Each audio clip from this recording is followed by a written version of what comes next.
answer to prayer. దేవుని యందు భయభక్తులు కలిగి ఉండడం అనేది మన ప్రార్థనకు సమాధానం వచ్చేటటువంటి విషయం.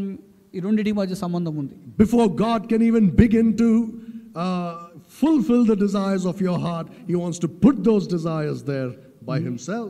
నీ హృదయ వాంఛలను దేవుడు నెరవేర్చడానికి ముందుగా నీ హృదయమందు సరైనటువంటి ఆశలను కోరికలను ఉంచడం దేవుడు చేసేటువంటి పని. The fear of God is a wonderful thing. You see, it is called the beginning of wisdom.